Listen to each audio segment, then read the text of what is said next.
अस्सलाम वालेकुम रहमतुल्लाह।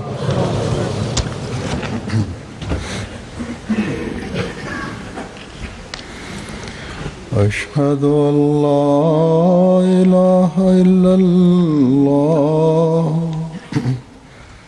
वहदहु ला शरीका लहु वअशहदु अन्ना मुहम्मदन अब्दुहु व रसूलुहु अम्मा बादु फ़अऊज़ु बिल्लाहि मिनश शैतानिर रजीम। बिस्मिल्लाहिर रहमानिर रहीम। अल्हम्दुलिल्लाहि रब्बिल आलमीन अर्रहमानिर रहीम मालिकि यौमिद्दीन इय्याका नअबुदु व इय्याका नस्तईन इहदिनस सिरातल मुस्तक़ीम सिरातल लज़ीना अनअमता अलैहिम गैरिल मग़ज़ूबि अलैहिम वलद्दाल्लीन।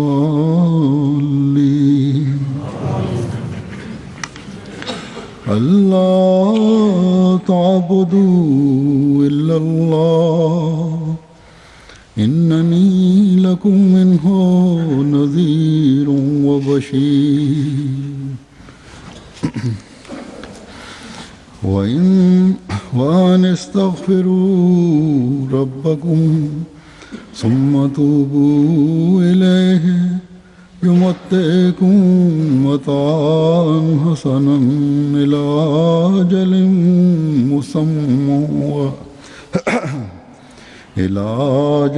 मुसम्मा व यु'ति कुल्ला ज़ी फ़ज़लिन फ़ज़ला व इन तवल्लव फ़इन्नी अख़ाफ़ु अलैकुम अज़ाब यौमिन Kabir.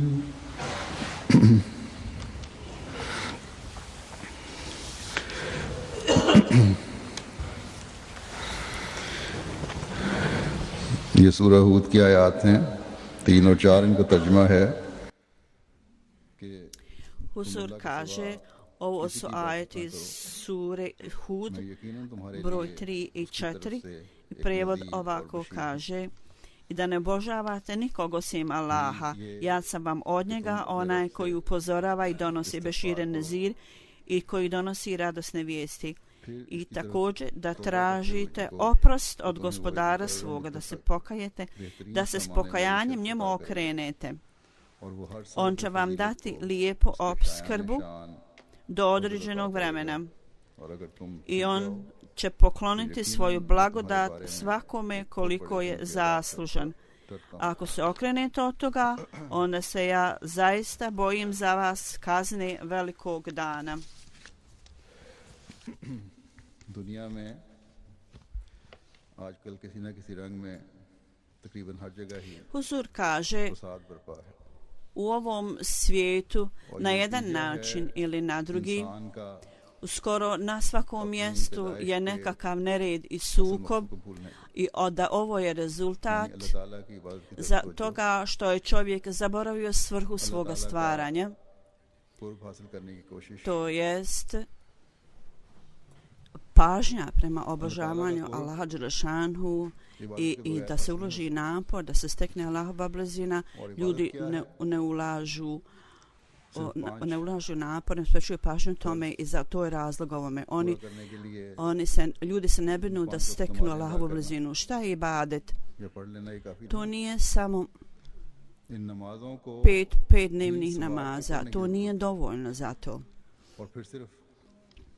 Obavljati ove namaze, obavljati ih prelijepo, na lijep način, a ne samo prividna ljepota ne ispunjava zahtjeve. Zapravo u svakom aspektu, u svakoj stvari treba da imamo u vidu postojanje Allahovo ispred sebe. To je neophodno. I s ciljem da steknemo Allahove vrline, Allahove odlike, atribute u sebi i da također slijedimo plemeniti uzor časnog poslanika sallallahu alejhi ve sellem u svakom aspektu neophodno je. Isto tako da imamo u vidu uvijek Allahove atribute ispred sebe. Tako da sebe oblikujemo u skladu s ovim atributima Allahovim. Isto tako dužnosti prema Allahu i dužnosti prema drugim ljudima treba da uložimo maksimalni napor, neophodno da uložimo maksimalni napor za ovo. Kad ovi uvjeti budu tu, onda ćete biti među onim ljudima koji čine najviše što mogu da postignu visoki položaj u obožavanju. Hazreti Mesih Maud alejhi selam kaže: vrlo strana, neobična stvar je spomenuta kao odgovor na neophodno pitanje, nemeno pitanje. Pitanje šta je kratki sadržaj, šta je rezime ovoga. Jako je mnogo detalja i naredbi spomenuto u časnom Koranu. Šta je bit, šta je kratki sadržaj toga? On je rekao, kratki sadržaj toga je da Allah dželešanuhu, da osim Allaha dželešanuhu ne obožavate nikoga osim Allaha dželešanuhu. I da je stvarna svrha stvaranja ljudi je obožavanje Allaha. Ovo je temeljni cilj, temeljna svrha za koju je čovjek stvoren. Kao što je Allah dželešanuhu spomenuo na drugom mjestu. Prijevod ovog ajeta kaže: ljudi i džini su stvoreni samo radi obožavanja Allaha. Obožavanje znači da od svih vrsta uvrnuća i iskrivljenosti učinimo srce tako čistim od svega ovoga. Kao što zemljoradnik priprema zemlju prije nego što zasije sjeme.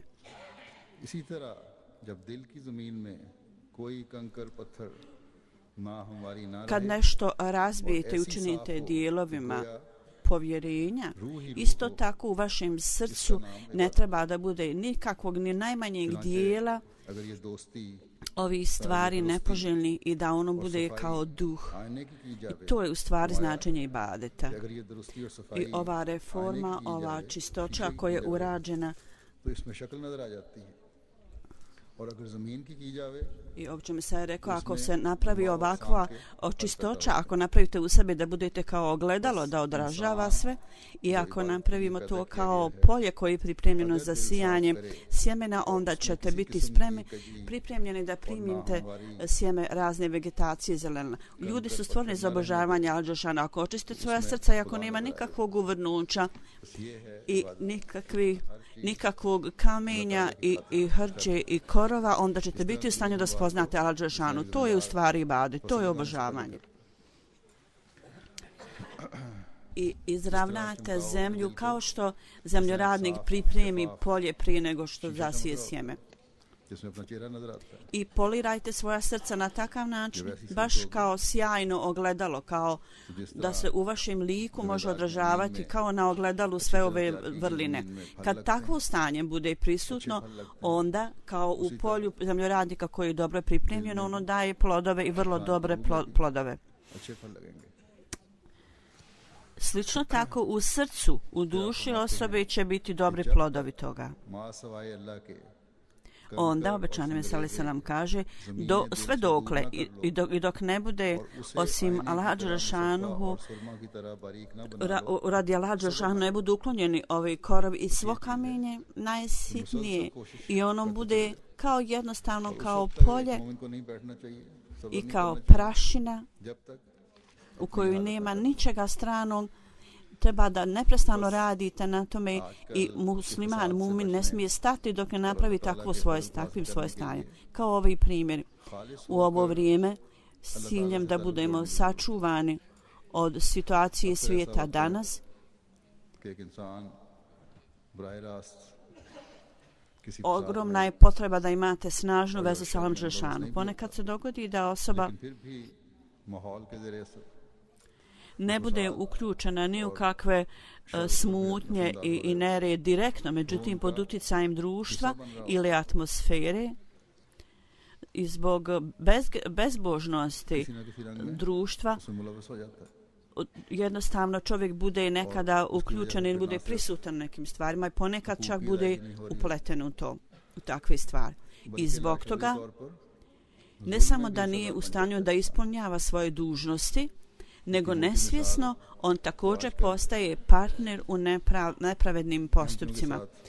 Veliki primjer toga u ovo vrijeme mogu se vidjeti u ovom primjeru koji se događa prema Ahmedi muslimanima, što je urađeno, što se učinjeno protiv Ahmedi muslimane. Neki ljudi mnogo ne znaju o Ahmedijatu, čak i ovi ljudi zbog protivnika Ahmedijata, pogotovo u Pakistanu, zbog zakona zemlje, na bezbroj mjesta protiv obećanog Mesija alejhi selama koristi se vrlo nečist, prljav jezik i tako intenzivno koriste ovakve riječi da su ove riječi, ljudi budu pod utjecajem toga, zato što obožavanje ovih ljudi, oni nesvjesno umjesto da steknu blizinu Allaha dželešanu, oni postaju bliže tim ljudima, prividno oni obavljaju namaze, međutim u svojim srcima oni nesvjesno, možda ne na mnogo načina, ali nesvjesno ne nastoji da postignu vrline na koje Allah dželešanu skrenuo našu pažnju. I ova stvar da kad je religija povezana s ovosvjetskim stvarima i kad je u vjeri nered, onda prava prema Allahu i prava prema ljudima obodvoje ovo čovjek ne ispunjava ova prava i dužnost. U ime religije se ovo cijelo vrijeme događa.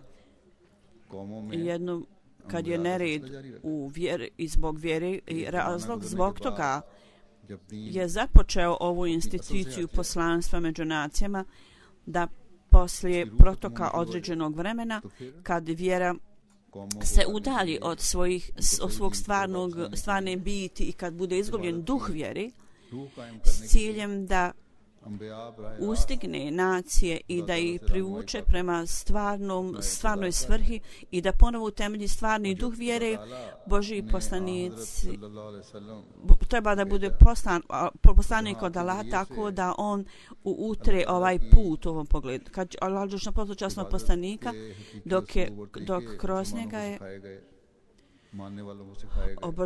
stvarni načini obožavanja Allaha dželešanu, vjernici su bili poučeni istinskim putem i načinom obožavanja Allaha dželešanu.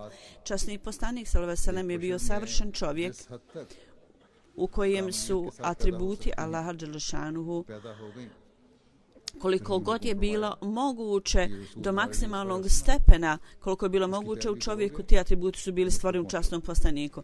I onda je nama rečeno da je u časnom poslaniku da mi imamo savršen uzor kad ga budete slijedili, Allah kaže vi ćete doći bliže meni. Ovo je princip. Ove dove, namazi na vafl nisu samo jedine stvari, nego treba da steknete ove visoke stepene obožavanja koje je časni poslanik postigao. Tako da religija do zadnjeg dana i šerijat koji je donio ovaj voljeni poslanik sada je usavršen sa njegovom objavom Kur'ana. Allah dželešanu je lično rekao i časni poslanik je rekao kako ova tradicija se nastavlja da poslije protoka određenog vremena u vjeri ljudi se udalje od stvarnih temelja vjere i bit će stvoreno stanje nereda među muslimanima također. Uprkos toga što je on zadnji poslanik i ne može biti nikakvog poslanika ko može doći poslanika sa zakonom. Njegova knjiga je zadnja knjiga šerijata. Uprkos ove činjenice, Allah dželšanuhu je rekao da će ovakvo stanje biti stvoreno među muslimanima i ljudi će se udaljiti od vjere.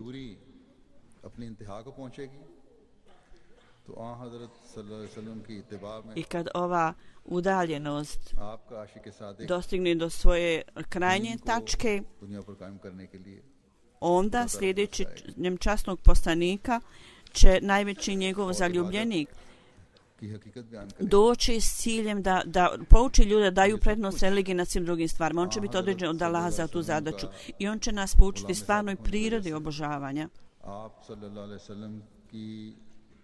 I sve ovo zato što je on bio istinski sluga časnog poslanika koji će sve raditi u njegovoj počinjenosti. Međutim, vrlo je tužno da ogroman broj, većina muslimana nisu do sada shvatili ovu stvar. I ta osoba koja poziva istinskom obožavanju Allaha, oni se drže daleko od njega i slijedi pogrešne puteve. I svaka sekta muslimana slijedi svoj put. Rezultat toga je da osim nereda ništa drugo ne može biti napravljeno svojom u svijetu, pogotovo u muslimanskom svijetu. I ne samo to, nego ovi ljudi također postaju odgovorni za kaljanje islama, nanošenje lošeg imena islamu. Časni poslanik, pošto je bio Nezir, upozorivač prije 1400 godina, on je i dalje upozorivač i danas je on upozorivač. Allah dželšanuhu kaže u ovom ajetu koji sam ranije proučio: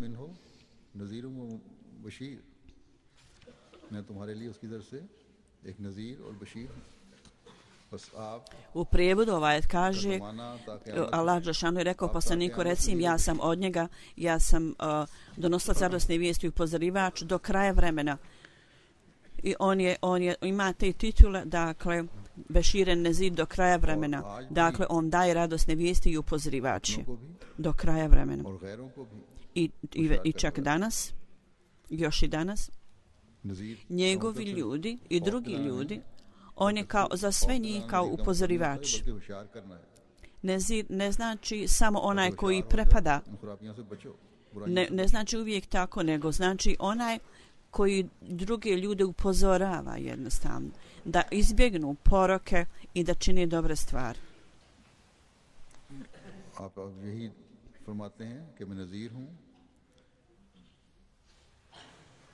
I on kaže, ja sam Bešir i Nezir.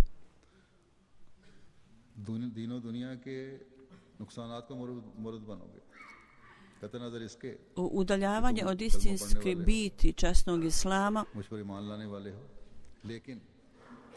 bit ćete onda primaoci gubitka, bit ćete gubitnici ako tako budete činili. Iako ste oni ljudi koji su vjerovali u mene, međutim ako ne slijedite kako treba religiju, islam, onda ćete biti gubitnici. Ovi gubici koji se možda mogu pojaviti, oni će vas nanijeti štetu. Vi ćete primiti te gubitke. I također, zbog činjenice da treba da razumijete stvarnost, da će među narodom, među ljudima kasnijeg doba, onaj koji bude poslan u skladu sa učenjem Kur'ana, on je došao s ciljem da vas pouči putevima da ibadete, da steknete blizinu Allahu. Vama su date radosne vijesti o dobru na ovom svijetu i na budućem. Zatim Mesih Maud alejhi selam u pogledu sticanja Božje blizine kaže: jeste, to je istina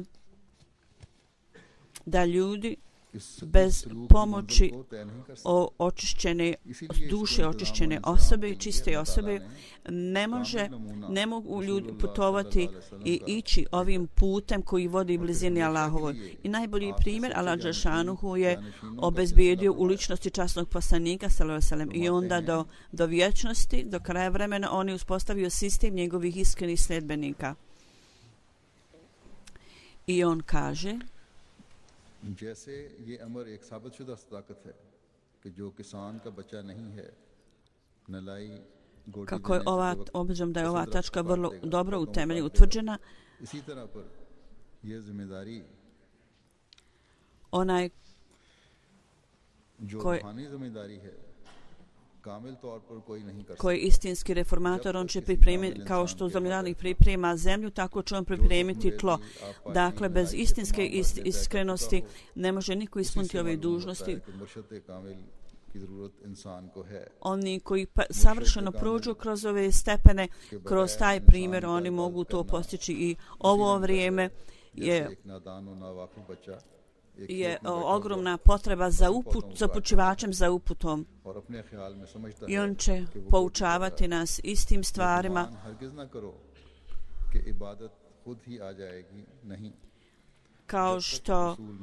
kao što zemljoradnik i neće biti kao dijete koje sjeće zasade misleći da je to korov i onda nanese gubitak.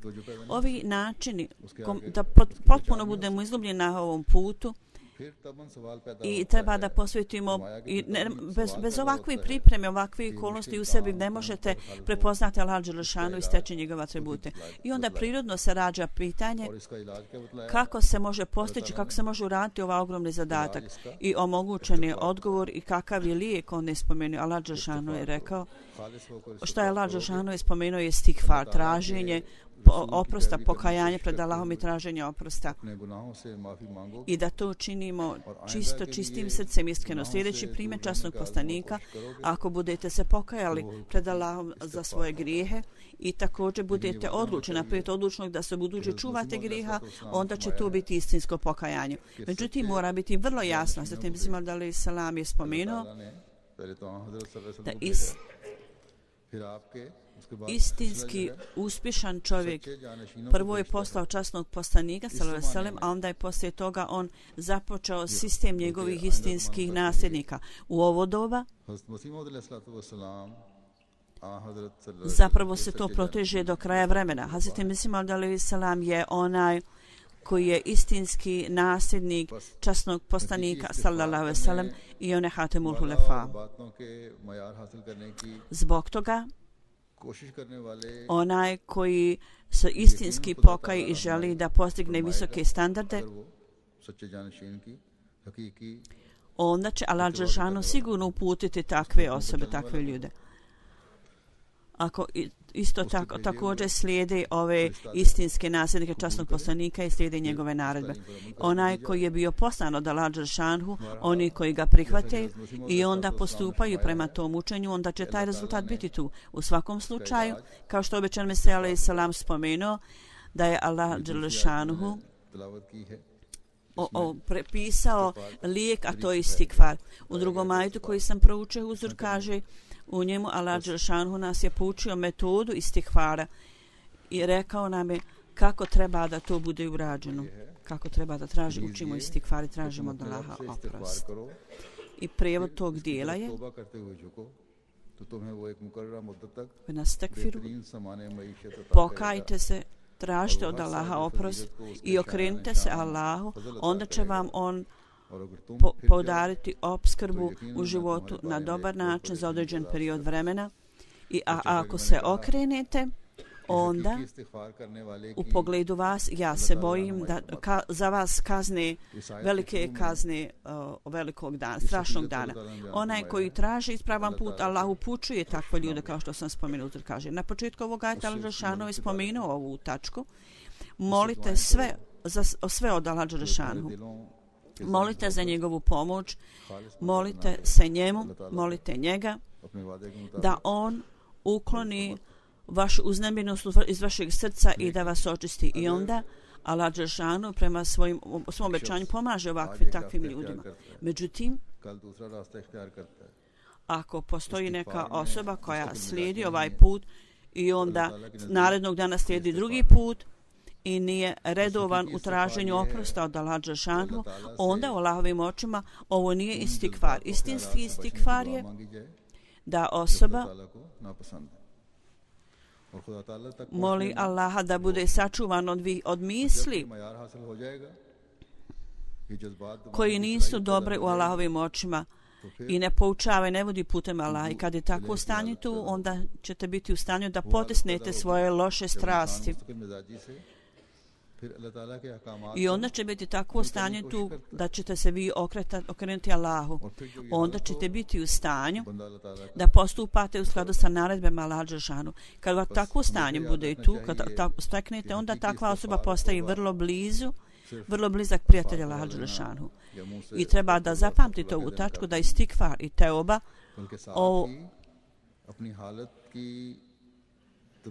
to ne znači da samo ustima izgovarate ove stvari, nego skupa s tim vaše vlastito stanje treba da bude tako da stalno mijenjate ga na bolje u skladu sa Allahovim naredbama. I ovo je nešto što daje vama blessing Allahove blizine. Za ljude, kao što je spomenuto ranije, koristi vjere i svijeta, dobrobiti, dobrote, obodvoje vrste dobrobiti vam budu date u tome. I osoba postaje primalac Allahovih blagoslova. U svjetlu ovog ajeta, u pogledu istikfara, Hazret Mesih Maud alejhi selam kaže: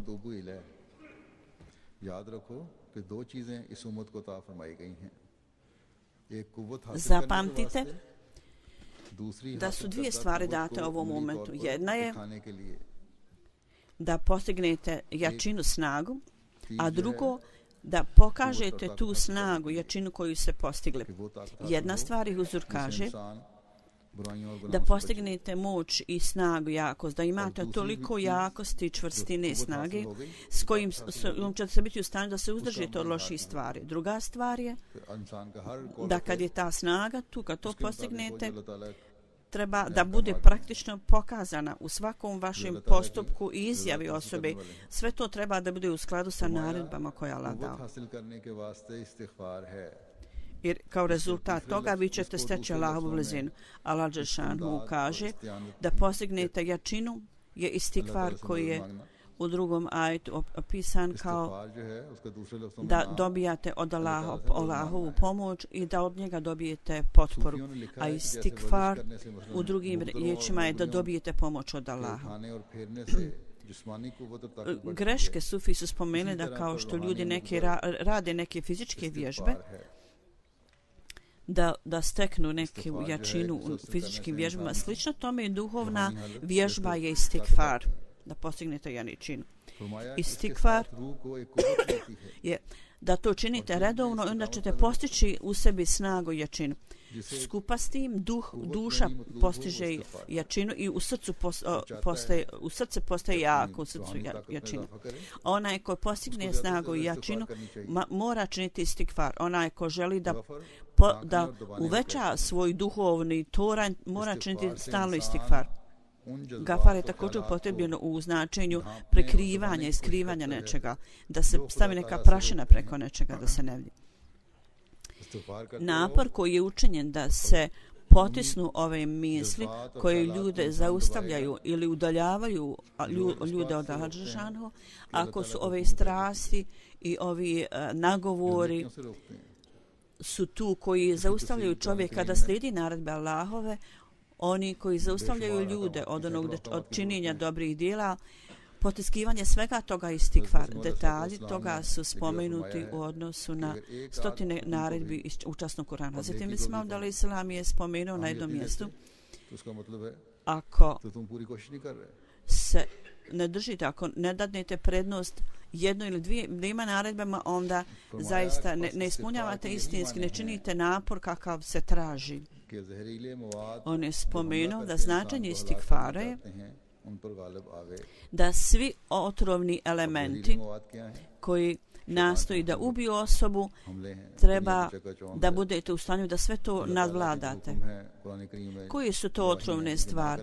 To su nagovori šejtana, zatim ovo svjetska neka slava i ljepota i sve ove stvari je Allah spomenuo u Kuranu i treba da izbjegavamo sve ove stvari. Neizbjegavanje ovih stvari je onda slijeđenje strasti svoj. Kad činite istikfar, kad osoba čini istikfar, onda će biti u stanju da se zaštiti protiv ovih otrovnih stvari i elemenata. I bit će u stanju da čini dobre stvari i dobre te stvari bude činjeno vladač ove loše stvari. I onda će, kad bude slijedio naredbe Allaha dželešanuhu I kad to bude pokazano na praktičan način, ovo treba da dobro zapamtite, Huzur kaže, Allah Đelešanu je spomenuo dvije vrste strasti u ljudima. Jedna je otrovna stvar i šeitan je odgovoran za to. Jedan je otrovni element, a onaj ko nagovara na to je šeitan. I onaj koji koristi ovaj element je šeitan, a drugo je lijek. Element tretmana lijeka. Kad osoba u svakoj osobi su obadvije stvari prisutne, i otrovne stvari i faktor liječenja. Poroci su također u čovjeku, ali također i dobra djela.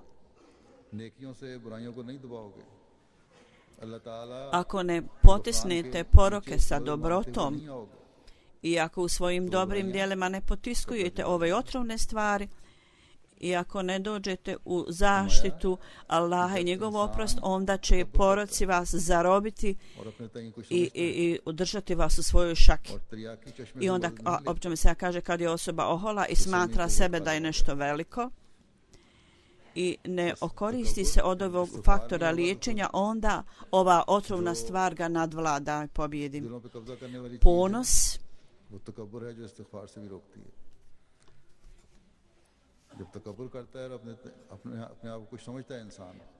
ponos također zaustavlja osobu od istikvara. Kad neko smatra sebe da je nešto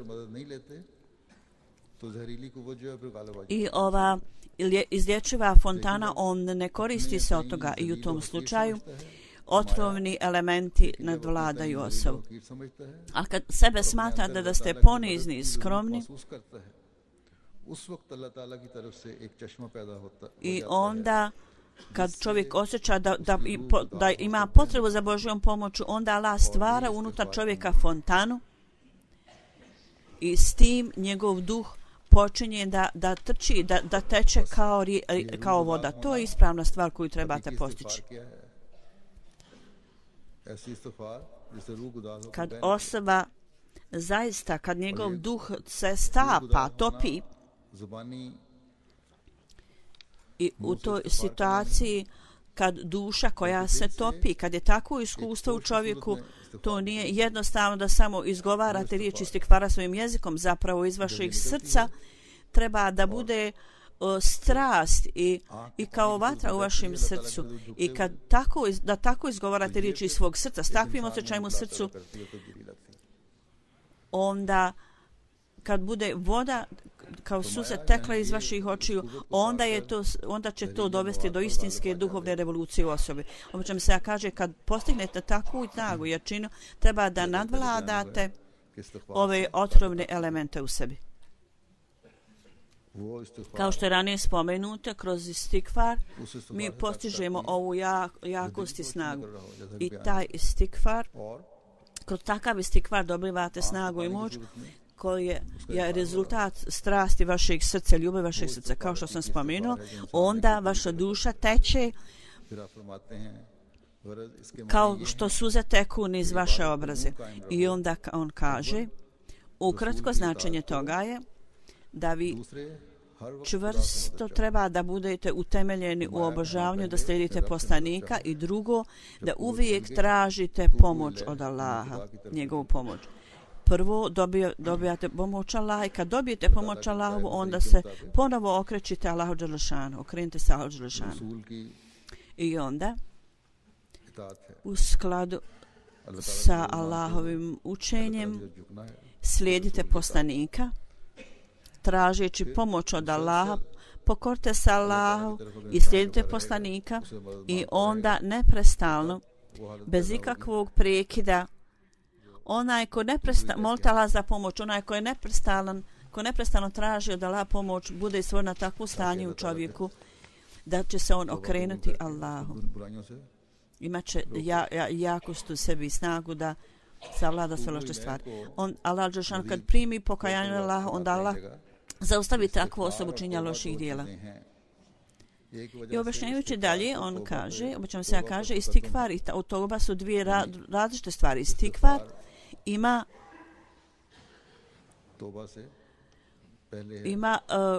granicu sa tobom. Ivica graniči. Istikvar je prije teube. Jer istikvaru se traži Allahova pomoć koja se stiče kroz Allaha, a teuba je nešto kao da možete stajati na svojim nogama, da budete čvrsti na svojim nogama. Istikvar je prvi, da dobijete Allahovu pomoć i potporu kroz to i postižete kroz to jakost i snagu, jačinu. I za tu svrhu morate prolijevati svoje suze pred Allahom i srce mora biti očišćeno od svih mješavina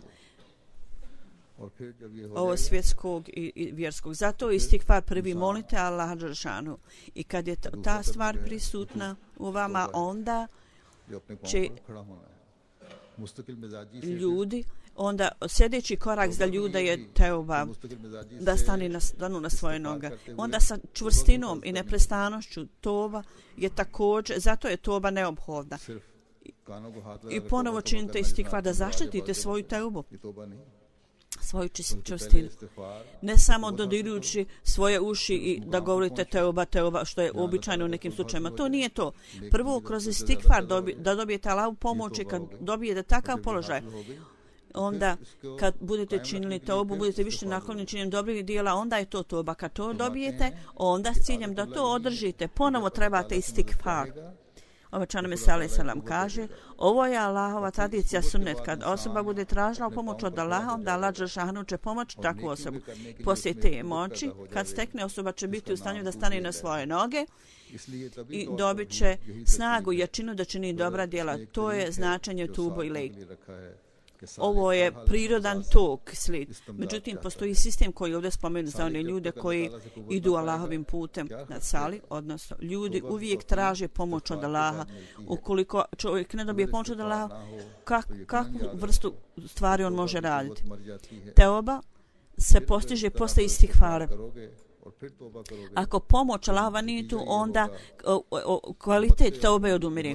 Kad neprestano činite istikvar, onda rezultat toga će biti postignuto stanje da će Allah dželešanu vas omogućiti opskrbu za određeno vrijeme, za utvrđeno vrijeme. Allah će vam dati dobro opskrbu. I ovo je Allahov put, Allahov način, da ako istikvari toba, onda ćete biti u stanju da postignete svoj položaj. Za svaku strast i sentiment, osjećanje, za sve, da tako kažemo, za sve,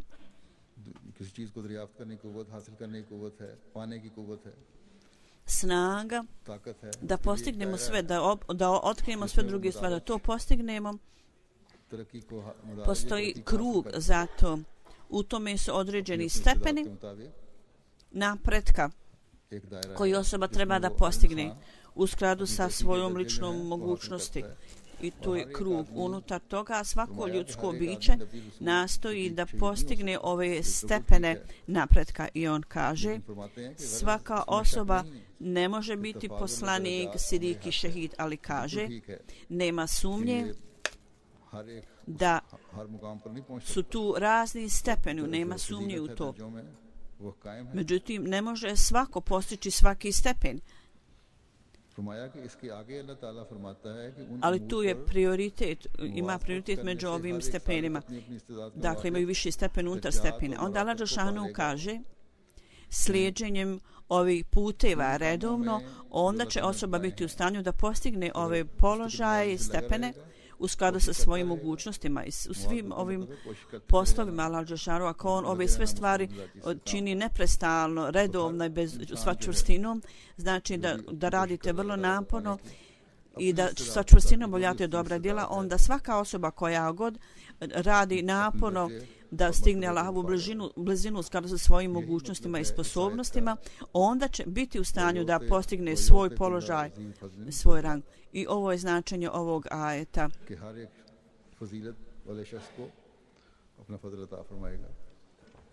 da svaka osoba koja ima neke odlike izvanrednosti, Allah će mu dati izvanrednost u skladu s njegovim naporima i sposobnošću. I onda on kaže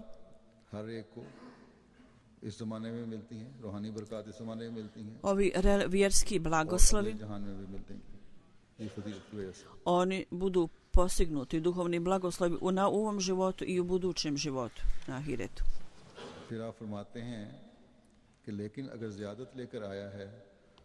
I onda on kaže ako osoba ima nešto on čini ogromne napore, Allah će ga još više blagosloviti. To je Allahov blagoslov, Allahov fazl, koliko mnogo će Allah dati u skladu prema ulaganju napora i rada osobe. Ali koliko god osoba radi, Allah mu želi više dati zbog istikfara i tobe, Allah mu dželešanu daje u obilju i uvećava, mnogostruko uvećava zbog njegovih napora. Ovo je stanje muđahida, ali tu mora biti prisutni istikvar i teoba i onda će biti čovjek u stanju da postigne ove izvanrednosti koje su prirodno pravo čovjeka da postigne kao zaslugu. Allah je malik, on je gospodar i zbog toga ovo uvećanje je dato. To nije rezultat našeg napora jer Allah dželešanu je malik i gospodar, prema tome on će dati svoje blagoslove uvećano jer on je gospodar. I ovo je definitivno za one ljude koji naporno rade, idu u ovom pravcu, Allah blagoslovljava ovakve ljude. I onda on kaže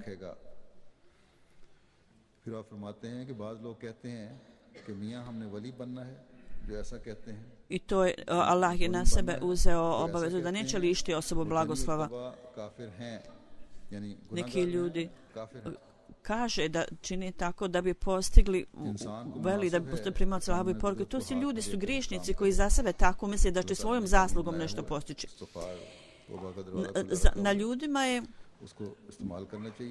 da uzmu zakon prirode i da slijedi zakon prirode, a tauba je tu i vrata su uvijek otvorena i treba da osoba ulazi na ta vrata i da čini najviše što može i da ostatak ostavi Allahu dželešanu. Na Allahu dželešanu je da on uzdigne ljude i daje položaja, da Allah dželešanu blagoslovljava i uzdiže ljude koliko on želi i smatra.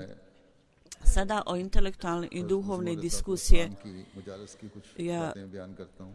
poslije ove duhovne diskusije ja želim da spomenem neke stvari koji su diskutovani na skupovima obećanom sallallahu alejhi ve sellem. Na njegovim skupovima neki ljudi su podizali razna pitanja. U jednom od ovih skupova diskutovane o važnosti istikfara, kako je on objasnio. Ovdje je jedan navod, neko je pitao obećanom Mesiji koje riječi trebam ponavljati, koristiti stalno, jer vrlo je važno. Obećani Mesija je rekao ponavljate stalno istikfar. Dvije stvari su za čovjeka, ili da ne čini grije, ili da ga Allah dželešanu zaštiti od posljedica takvog grijeha. Tu su dvije su stanja od čovjeka. Jedna stvar je da ne čini grijehe, a ako počini grijeh i vodite računa o svojim greškama, onda vas Allah dželešanu može zaštititi od uticaja, od posljedica tog grijeha. I kaže, kad činite istikfar, oboje ove stvari trebate imati na umu. Kada ponavljate riječi istikfara, vodite računa o oba ova značenja. Ovo je velika vazifa. Jedna stvar je da ne treba da činite grije, treba da molite Allah da ne počinite nekakav grije, a ako bude počinjen grije, onda da ne budu loše posljedice toga, da vas Allah od toga zaštiti. Dakle, treba da tražite Allah, da Allah prekrije sve vaše prethodne grije, da tražite blagoslov od Allaha i da bude zaštićeno činjenje grijeha u budućnosti i da to bude i očišćeno iz njegovog srca. I onda također molite Allah svojim vlastitim riječima, svojim materijalnim jezikom. Ovo je značenje istikfara. Da tražimo oprost za grijehe i da budemo zaštićeni od činjenja grijeha u budućnosti. I zato u svrhu osoba mora da se zamišlja nad učenjem časnog Kur'ana u ovom pogledu. Onda na jednom skupu jedna osoba je došla, Moli Abdul Karim Sahib radijallahu anhu, On je također bio prisutan na tom skupu. On je znao ovu osobu, sreo ga je i predstavio ga obećanom Mesiji alejhi selam i rekao: ovaj čovjek je išao raznim vođama, pirovima i vjerskim vođama i takvim ljudima. Hazreti Mesih Maud alejhi selam ga je pitao: šta želiš da kažeš? On je rekao: ja sam bio posjećivao razne pirove, imam u sebi razne poroke. Kad idem raznim tim vođama, ja ostanem nekoliko dana i vratim se jer izgubim svoje povjerenje u to. Drugo, ja sam stekao slabost ogovaranja. Također nisam zainteresiran u obožavanje. Ja ibadet, jako je mnogo u meni poroka. Obećan Mesih alejhi selam je rekao: ja sam razumio da stvarni problem s tobom je nedostatak strpljenja. Stvarni problem je da tebi nedostaje strpljenje. A druga stvar je samo sporedan produkt toga. U ovo svjetskim stvarima kad osoba nije, kad je osoba žuri i kad je postane nestrpljiva,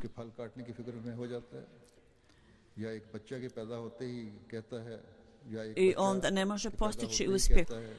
Tako isto osoba koja je nestrpljiva traži da za kratko vrijeme na brzinu vidi plodove svog napora u pogledu Allaha, u pogledu religije, treba da naraste brzo, da uzdigne. U prirodi ova vrsta uznemirenosti i žurbe ne može biti prisutna, nije poželjna. I nije ispravna osoba koja želi da sve bude urađeno na brzini, sve postigne na brzinu. I takva osoba vrlo je nesretna ako vidi u sebi, ako ne vidi u sebi ove slabosti. Inače, šeitan uvijek uljepšava slabosti osobe. Ako je osoba u stanju prepozna ove slabosti koje ima u sebi, to je vrlo dobro za tu osobu. Inače, šeitan uljepšava ljudima ovakve stvari. Sada ti treba da izliječiš svoju nestrpljivost čvrstinom i traži pomoć od Allaha i traži oprost za svoje grijehe. Bez toga ništa ne može biti urađeno. Osoba koja ide Allahovim prijateljima, da samo puhnu u njih i sve bude u redu, to zapravo nije ispravan put. On postane kao upravljač onda. Osoba treba da priđe Allahu kao ponizni sluga, kao ponižni rob. Kada pacijent ide doktoru, onda on spominje jako mnogo prigovora koje ima i opiše svoje stanje, svoje bolesti. Međutim, doktor poslije istrage on napravi dijagnozu i da je napravi šta je stvarna bolest i onda počne da liječi. Vaša bolest je nestrpljenje, rekao bi samom čovjeku. Ako to liječite, onda će Allah dželešanu te izliječiti i tvoj problem ti će se riješiti ovih problema. Nikad ne smiješ biti razočaran u Allah dželešanu, trebaš neprestano moliti Allah dželešanu do zadnjeg daha. I ako ovo traženje o pomoći i dove nisu rađene do tog stepena, vi ne možeš ostvariti svoje želje. Ovo je stanje čovjeka, strpljenja. Osoba mora činiti sve što najviše može do zadnjeg daha. Inače, Allah dželešanuhu je svemoćan i on je kadar, on sve može. On odmah može u momentu raditi sve što hoće i samo jednom seđdom, jednom dovom on može to primiti od osobe što traži. Međutim, istinska ljubav zahtijeva put traženja Allaha dželešanuhu i na tom putu se traži da osoba ide čvrsto tim putem ustrajno. Sad je spomenuo u perzijskim nekim strofama: ako želite da stignete do svog prijatelja, onda je temeljni zahtjev ljubavi taj, temeljna uslov je ljubav. Da treba da umrete na žudnji, želji za njim, u ljubavi za njim, da umrete u tom. To je temeljni uslov. Bolesti je dvije vrste su bolesti. Jedna je, dvije su vrste. बीमारियां दो किस्म की होती हैं, एक मर्ज मुस्तफी कहलाता है, एक मुख्तलिफ। मुस्तफी वो होता है जिसका दर्द वगैरह महसूस होता है। Ja ne znam je li bolest ili lijeka. o kojim osjećate neki bol, prva je vrsta. Kad osjećate bol i kad to postaje očito, to se zove mustafiđimsa. I u pogledu te osobe uvijek ta osoba radi za tretiranje. Ako postoji neki skriveni problemi, osoba ne vodi računa, ne brine se o tome. Međutim, slično tome ima nekih grijeha koji su vrlo jasni. Ima grijeha koje osoba ne shvata. Dakle, postoji potreba da svaki put osoba stalno treba traži oprost od Allaha i da čini istikfar. Allah Đelšanhu je objavio Kur'an za reformu čovjeka. Da je Allah Đelšanhu htio da popravi izliječi ljude svih bolesti samo puhanjem u ljude. Zašto bi časni poslanik prošao kroz ovakve teškoće i tortur 23 godine? Ebu Džehel je mogao biti ubijen. Ebu Talib je volio časnog poslanika, međutim uprkos toga on nije primio islam. Ukratko, ova uznemirenost, nestrpljenje, ta stvar nije ispravna čovjeku. Čovjek treba toga da se slobodi i da stekne čvrstinu. I to može izazvati uništenje za čovjeka. Neka osoba je tražila zajem da obećanog misle samo, onda obećanog se rekao čini obilato istikfar. I rekao ovo je način, ovo je put da izbjegneš ovakvu vrstu situacije. Najbolji način je da činiš istikfar. To jest za sve vaše brige i bol treba da bi se toga oslobodili, način je istikfar, put istikfar. Onda je rekao, čemu se je rekao, istikfar je ključ za napredak. To je ključ za svaki napredak, leži u istikfar. Dakle, ovo treba dobro da zapamtite. Da će brave biti otključane ovim ključem, kao što je spomenuto ranije, ali osoba mora da čini istikfar sa nesebičnošću. Neko je rekao, molim te, čini dove za mene da imam djecu. Obećan mi se je rekao, ti čini istikfar, da ti Allah oprosti tvoje grijehe i da ti Allah Đelešanu također dadne onda potomke. Zapamtite, jekin, vjera je nešto, sigurnost je nešto veliko. Kad činite istikfar treba imate sigurnost. Kad osoba stekne sigurnost, onda Allah Đelešanu ga uzme u svoje ruke i pomaže mu. Jednom prilikom je rekao, s ciljem da izbjegnete slabosti, treba da činite obilno istikfar. Istikfar je kao kad zatvoreniku bude data kazna i onda kao rezultat je stvarno data sloboda. Jedan put je savjetujući ljude, obično mi se je rekao neki ljudi,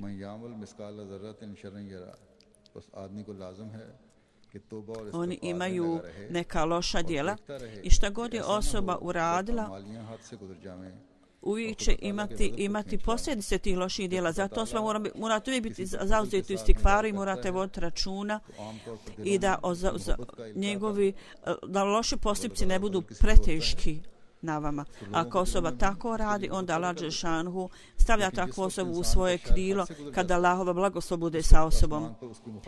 I onda Allah daje ljubav u srce takve osobe i onda i kada bezbožnosti i grijesi u čovjeku priđu svake granice i od srca ljudi takvi postanu vrlo tvrda.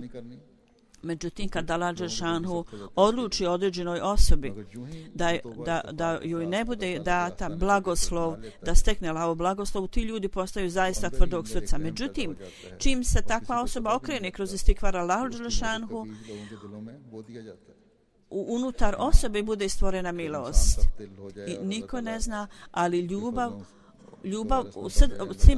bude posijana u srce takve osobe. Kad osoba postane vrlo tvrdog srca, onda Allah Đelešanu pokaže svoje nezadovoljstvo i srca ljudi onda postaju vrlo tvrda. Međutim, kad osoba čini istikfar i taubu, Allah prima istikfar i taubu i kao rezultat toga bude stvorena u srcima ljudi, bude stvorena milost i ljubav također te osobe. I obično mi se je rekao, sjeme ljubavi bude posijano u srce takve osobe, tako toba i istikfar su takvi lijekovi koji ne mogu biti zanemareni.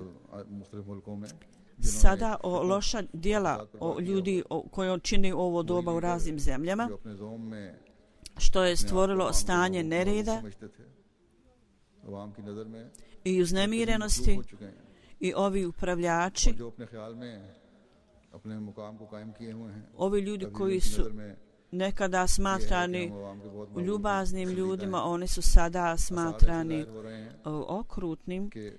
Međutim, ovi ljudi još uvijek vjeruju da su ljudi im naklonjeni. Situacija je sada takva da će doći preokret i ovaj nered koji se širi u svijetu, kada ove promjene koje su započeli još ojačaju se, kad će se ovo dogoditi, Allah sam zna. Treba da molim Allah da Allah zaštiti svijet od ovih nereda. Tako istikvar ispunjava cilj, svrhu stvaranja, a također osposobljava osobu da ispuni dužnosti prema Bogu i prema drugim ljudima. Osposobljava osobu da čini tako. Isto tako istikvar također postaje sredstvo osnivanja čvrstih veza koje Allah dželešanu postavi, također zaštiti od nezadovoljstva Allah, da Allah ne bude nezadovoljan s nama. I osposobljava čovjeka da ide putevima koji su putevi spoznaje Allah dželešanu, i to reformiše i ovaj život i ahiret. U isto vrijeme da osoba ispuni svoje potrebe i da izađe iz svih teškoća i raznih stvari, kao što sam spomenuo, u svjetlu savjeta obećanog Mesija alejhi selama treba tako da postupate. I bezbrojni Allahovi blagoslovi budu dati također ovakvim ljudima. Allah dželešanuhu nas je blagoslovio, nas Ahmedi muslimane u ovo doba, da smo prepoznali imama ovog doba koji nas je poučio obožavanju i ibadetu i da nađemo Allahovu blizinu, da steknemo Allahovu blizinu i da steknemo Allahovu blagoslove i ona skrenemo našu pažnju. Međutim, s ciljem da izvučemo stalnu korist iz toga, mi smo u potrebi da neprestano, bez prestanka činimo istikfar. I ovo je nešto što svaki Ahmedi treba da uzme na svoje srce i da uvijek ima u srcu, da Allah osposobi svakog od nas u skladu, da činimo u skladu s tim, da činimo tako.